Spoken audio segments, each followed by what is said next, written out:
Hello, everyone, and welcome to War of the Stars, a Star Wars podcast. Coming to you, as always, from deep within the Outer Rim, far beyond the watchful eyes of the Galactic Empire. My name is John Mark Tully. Joining me, as always, is my co-host, Garret K. Garret K. Jones. Jones.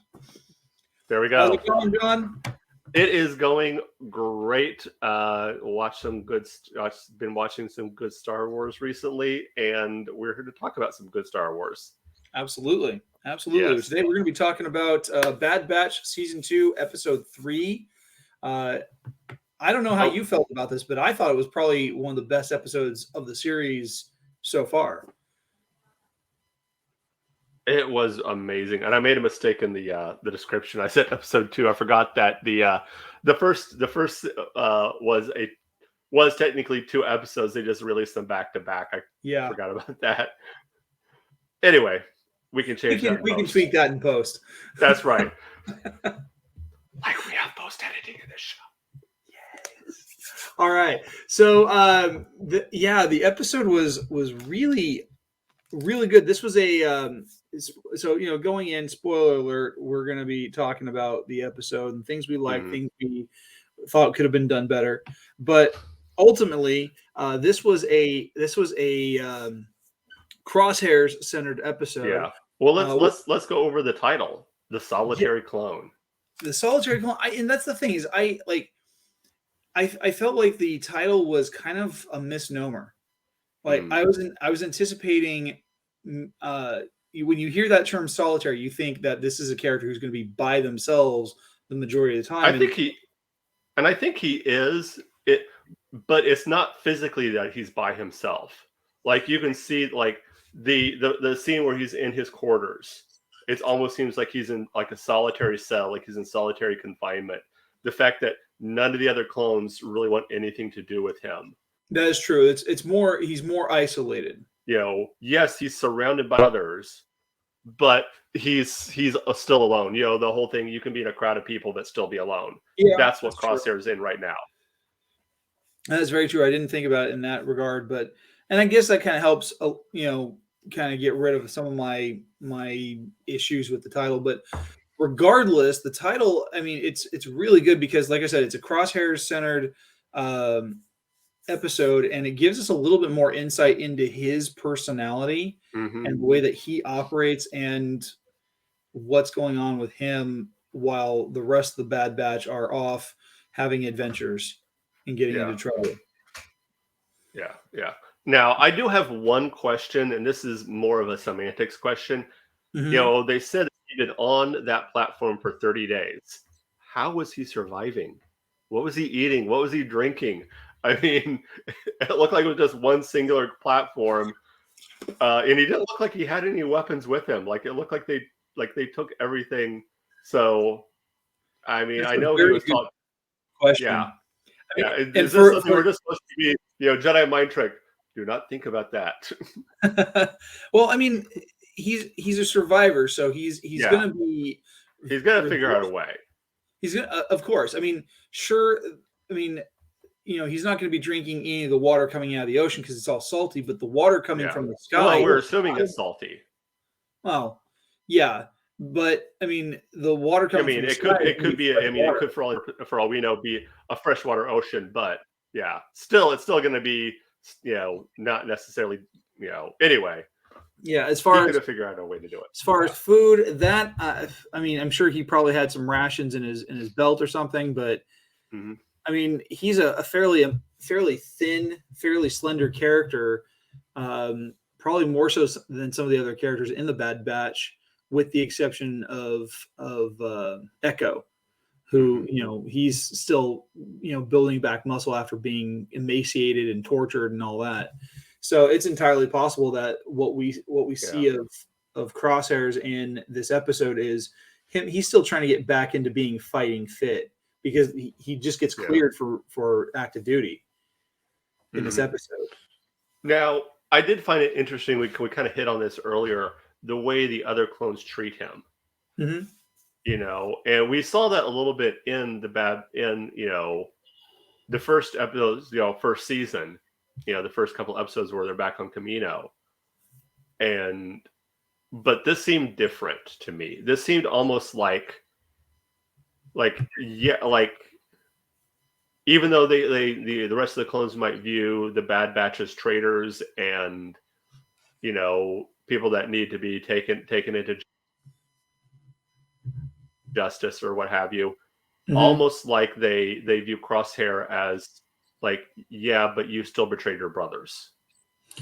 I kind of see that, and yeah, like yes, we don't like yes, what the bad what these guys did, we need to but they're still your brothers. You still turned on your brothers. It's kind of like the way if you look in history, the way like who was the American traitor? Benedict Arnold was treated in Great Britain. Like, yes, he helped the British, but still he was still a traitor. His brothers. Yeah, and there is a ton of that in there, and I think the fact that he gets assigned to work with Commander Cody, for those of you who are fans of, that's another one I want to talk about. Is Cody, and I mean I'd heard rumors that Cody was going to become appearing, but just to see him again was so cool. It was, and what I thought was really neat is that as they're doing their job, and as they're one of their conversations that between Cody and Crosshairs is that they're talking about what they've had to do and some of their what has happened with Order 66, and Cody makes the statement of good soldiers follow orders, which is the mantra that was kicking in when all the other clones were going haywire and going after the Jedi. It was what Crosshairs kept muttering during most of season 1. Good soldiers follow orders. It was what was happening when Echo and some of the other clones discovered the chips inside their heads. And so they're trying, and so there's that echo of everything happening. And I think there's some traumatic stress that is building up between them. But when they're talking about what happened with, Clone Force 99, Cody, I think there's like this moment where Cody kind of just remembers he turned on Obi-Wan Kenobi, and Kenobi was his friend. I think he's dealing with some of that. Now, do you like that idea? Because I went back and forth about, Cody, the Cody kind of, to use an old wrestling term, the face turn, to him turning into more of a good guy, other than, instead of him just, remaining loyal to the Empire, of him, because it seems like that's what they're doing with all the named clones, is eventually they're all going to be turning and, either getting the chip removed or, turning on the Empire and going AWOL. It's going to be interesting to see, because Cody obviously is showing some signs that he has regrets of what has taken place. Clearly he was programmed and doesn't realize that, but at the same time, he's recognizing that he participated in something that may not have been the right thing to do. While good soldiers do follow orders, good officers know when to follow the orders and know when not to. Yeah. Because they may not be good orders. And so I think that we're seeing some of that in Cody's persona, but then we get to the end of the episode and there's an opportunity to end things peacefully. And the Imperial governor that is held hostage, he's ordering Cody to shoot the former governor, and Cody's hesitating because he doesn't want to kill anybody. He wants to just end this peacefully. Yeah. And Crosshair, he's just so bitter, so angry, and he's just his job, the only thing he's been designed to do is to kill people from a distance and be emotionally disconnected from the whole thing. And so without even missing a beat, he shoots her, and that completely floored Cody. What you just said makes it more understandable why he would be the one to not necessarily not be able to fight off Order 66, but to be the one to be okay with what was going on. Of all the Bad Batch members, he would be the one that would be the most likely to remain loyal to the Empire, because he has that detachment, because he's so because of his job being a sniper, he's so emotionally detached. He's so he was always the one that was the furthest away from all of the other members of Clone Force 99. Yeah, he really had no sense of brotherhood. I mean, he called them brothers, but it was almost like an empty, hollow gesture, because because the emotional detachment was too far embedded. Yeah, because in any battle he'd be way far away, while the rest of them were. It was cool watching them use the little the pucks. The pucks. Oh, that was so cool. Oh my gosh, that was so neat. At first I'm like, is he using them for, what is he going to use that for? And then I saw him shooting off the thing. I'm like, oh, that is so cool. Oh. Actually, I want that in live action. I don't know how Dave Filoni figure how to do that in live action. Yeah, I know, right? Oh. The sequence with the tank, though, was just spectacular. Like, he's sitting there getting their attention, and all he does is wait to sight down the barrel and blow them up. Mm-hmm. Oh my gosh, it was so good. It is so, yeah. It was so good. So, well, let's talk about, the whole plot of the Empire coming into this, basically like, all right, Governor, you had a nice run, but here's your retirement package. We're taking over. Yeah. And it's kind of interesting, because, like, on the one hand, I get why this separatist planet was like, yeah, we don't want to have anything to do with you. We have made our peace. We understand the war is over. We don't, the whole point is we don't want to be overseen by you. And they're not given a choice. Yeah.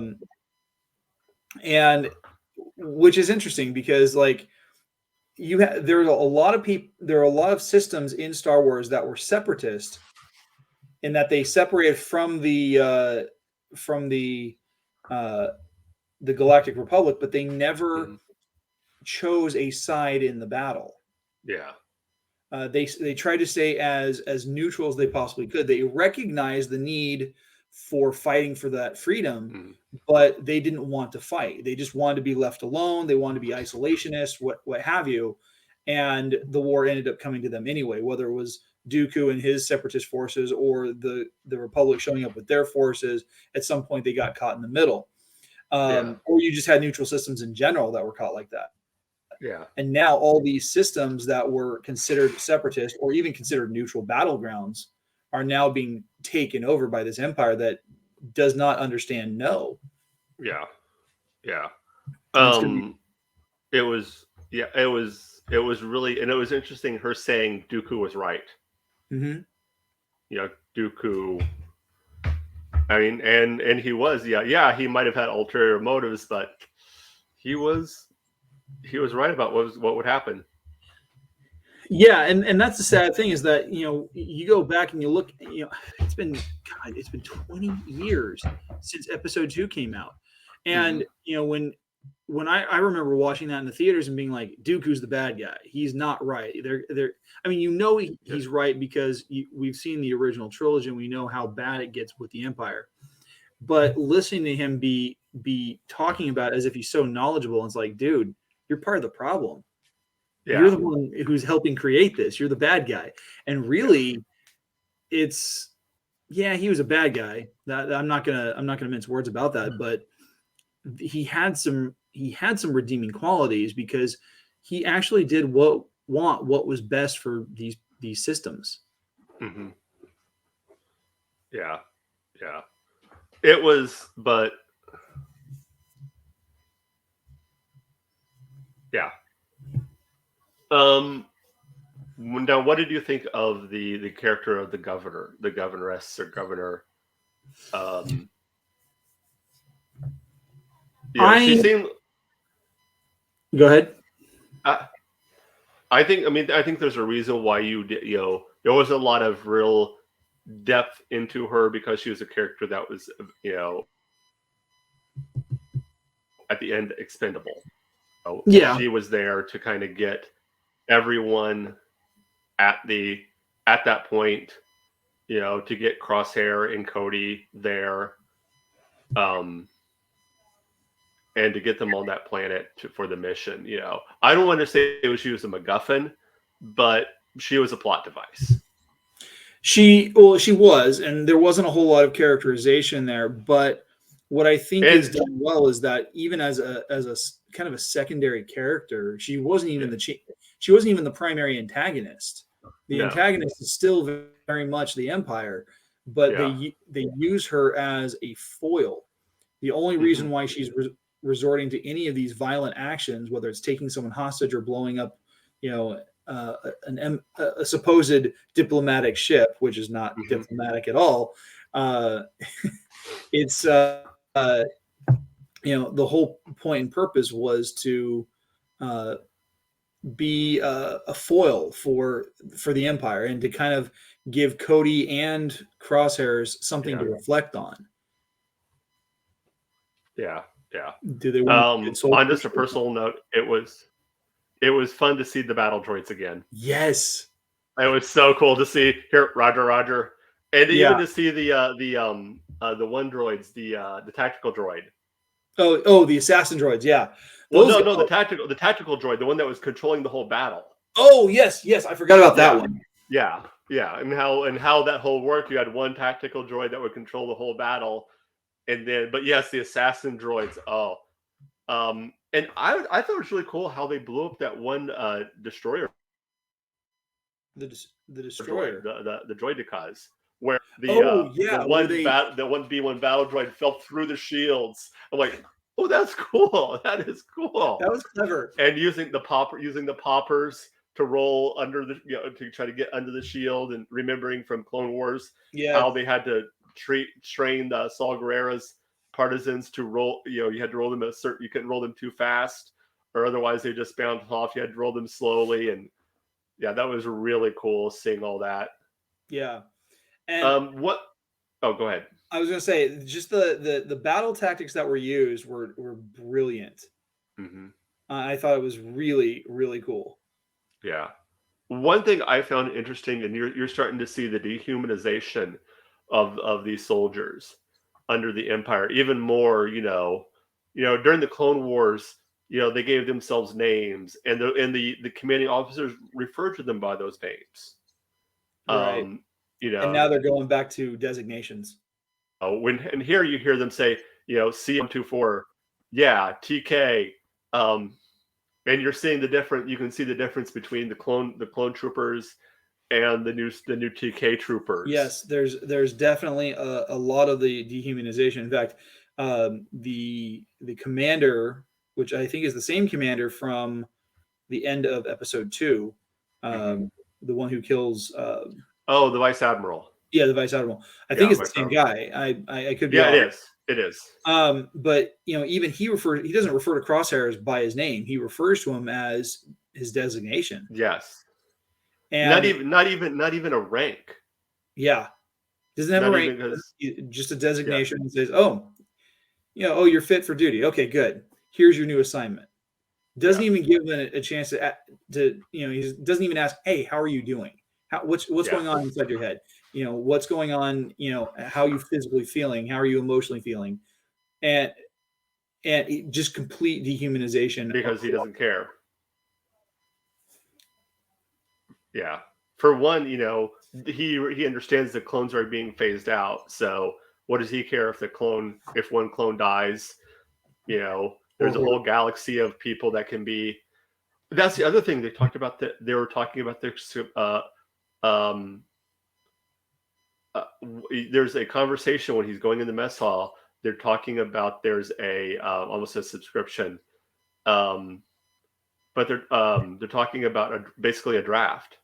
Yeah, and about the clones knew there was no draft before because they just created more clones. And I wouldn't even call it a draft. It's basically what it would be is, every able-bodied man between this age and this age, you're going to be serving in the imperial it's going to be a true conscription. There's not going to be any conscription. choice. That's the word. That's what I was talking about. Yeah, a conscription. Yeah, and even then, some of those stormtroopers were kids, just like what we saw with Finn, where they were taken in as kids.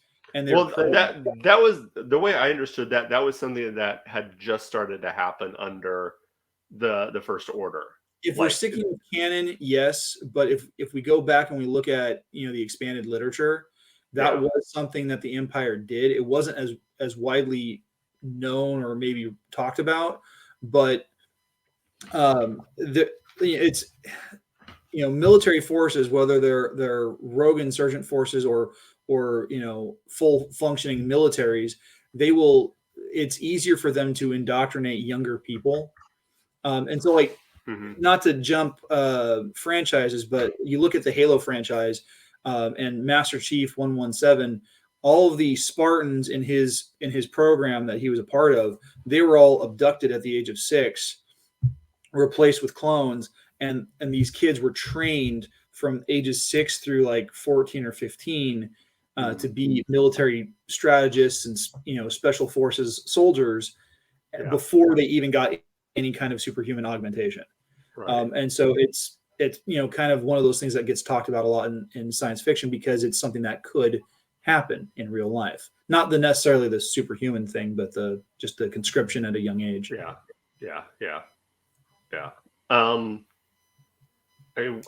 Was there anything that you didn't, that maybe caused you pause, or not that you necessarily didn't like, but you're just kind of like, I don't know. The episode was really differently, or the episode was really solidly written, and that's one of the things I really appreciate about it. I think my major beef, and you kind of helped me work through that. My major beef was the title of the episode, simply because it just felt out of place. But and I mean, even going back to that, I can see it as you can look at that different ways. You can look at that as the clones themselves are starting to. You see more and more clones starting to question, starting to feel alone. Now that they're being replaced. Cody in his own way is now a solitary. Yeah. Clone, there's definitely on his own after going AWOL. The clones themselves are. There's so many ways you can look at that title. Sorry, is my daughter. No worries. She's peeking in. So, what about you? Was there something that you didn't care for? Not really. I mean, this was a really, really solid episode. I thought it was a good choice not to show any of the rest of the crew, any of the Bad Batch themselves. I thought that was, I was half expecting at the end to show almost like a scene at the end with what the Bad Batch is doing, but I'm glad they just left it. No members of the Bad. This caught us up on Crosshair. This was. And caught us up with the rest of the galaxy, what's going on with the rest of the galaxy. I'm liking the fact that we're not seeing, I don't want to say modern Star Wars ships, but the Star Wars ships that we know from the classic Star Wars. We're not seeing TIE fighters yet. We're not seeing Imperial class Star Destroyers yet. They're still in process. They're still using a lot of ships from the Clone Wars. Yeah, they're still being made. Because it's so close. So it's still so close, so short of a time after Order 66 has gone down that these things are still being. And I'm excited to see when we do start to see them. Will we start to see? Will we see the implement of the TIE fighter? Will we get name drops of like Senior Fleet Systems and Quat Drive Yards? And hearing about I don't think it'd be cool even just hear it's like, yes, Quat Drive Yards is building a new battle cruiser that's going to be twice the size of the Venator class. All this stuff. It'll really be cool to see how things go into play, because I think one of the things that the series does well is it kind of expands that gap between the end of the Republic era and the start of the Imperial era, because it wasn't like this clean cut. There are things that, I mean, that are still going into place, things that are going to be in process up until, because I mean the Empire only lasts for what, 20-25 years tops. Yeah. And I mean, that's a relatively short time for an imperial reign. After thousands of years of the Republic. The Republic, yes. So yes. it will be So, interesting to see how things develop politically and culturally and historically. So before we wrap up, I just wanted to, as we kind of get into the season, a couple of questions that I what you think. Do you want to see main line characters show up in Bad Batch? What I mean by that is like Vader or Obi-Wan or these characters that are still out there, but yet we have not seen yet. We've seen Tarkin first season. Yeah. You know, I think I'd rather be surprised, and I don't have a problem with using mainline characters, especially if they're written in and they have an actual purpose. They're not just there for nostalgia bait. They're not just there for just for a visual vibe. I want them there to actually serve a purpose with the episode and the story contained within those 30 minutes. But I would be just as okay if they didn't show up, because I like the idea that we're focused solely on this group of soldiers they're trying to figure out everything in this new world that they exist in. Everything has changed so drastically. Yeah. And for me, I mean, especially with a character like Vader, I think it does more justice if you just hear whispers about him at this point. Like, absolutely. You hear, maybe an episode with Crosshair, you hear whispering about a new Imperial agent that's out doing something, or you just hear some little whisper, in some far off land about this new monster that's out is Imperial monster that they have. The only way that I would be totally cool with having Vader pop into an episode, as much as I love Vader, and I do, would be if it's an episode with Crosshair, he's on a mission with Cody's deployment, and they come across Vader, and Vader recognizes Cody and kills him because he's cutting off parts of his old life. Yes. That would be an impressive scene, because what if Cody recognizes him just simply by watching his fighting style? Well, I don't know, because Cody went AWOL. So Cody went AWOL. Oh, that's true. He did. Yeah. So maybe Vader and Crosshairs are sent to go capture him. That would be a fun episode. Yes. Well, I think that was a good time as any to kind of wrap things up here. Yeah, we got about a minute and a half. Yeah. Garrett, why don't you tell the people out there where they can find you at? Okay, sounds good. Well, you guys can find me on Instagram and Twitter at GKJ_publishing. I'm on there posting all sorts of cool stuff. Stuff for my new book. My new book actually comes out on February the 3rd. That's in a little over 2 weeks from now. And so the book is called The Mantle of the Fatherless and picks up 20 years after the span of time of covering my other 4 books. You can also connect with me on YouTube. I have a channel there, GKJ Publishing. The show is called The Right Way, where we do author interviews, book recommendations, and creative writing tips. The tips this season are focused on world building, and we're doing that through the lens of Avatar: The Last Airbender. Awesome. As for us right here, of course, if you want to get a hold of us, you can email us warofthestars1@gmail.com. That is one of the best ways to get a hold of us. Also, our Twitter page is the same handle, @warofthestars1. Facebook, just search War of the Stars. That is also our Instagram. You can check us out there. If you want to support the show, you can do so by going to patreon.com/War of the Stars or to our Spreadshirt shop, spreadshirt.com/shop/war-of-the-stars. That's a long, but also, we are go to our YouTube page. Remember to like and subscribe there. It's at War of the Stars 9510, or just search War of the Stars, a Star Wars podcast. It should top up. Like and subscribe. And I want to give a quick thank you to everyone who checked out me and my daughter's new show, Star Wars Through the Eyes of a Child. 205 views as of right now. That is awesome for a show that had virtually no promotion to it whatsoever coming out. That is really cool. She is super excited about that and cannot wait to get the next edition out. We're going to be recording it actually pretty much right after we get done with this.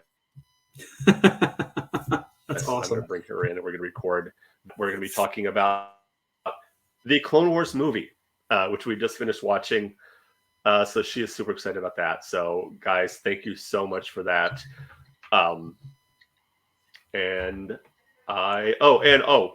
Remember to check out, if you're not able to check us out on YouTube and you want to listen to us in the car, we are available wherever fine podcasts are heard. Just search War of the Stars, Star Wars podcast, and you should be able to find us. Whew. With that being said, remember, this is not just my Star Wars. This is not just your Star Wars. This is our Star Wars.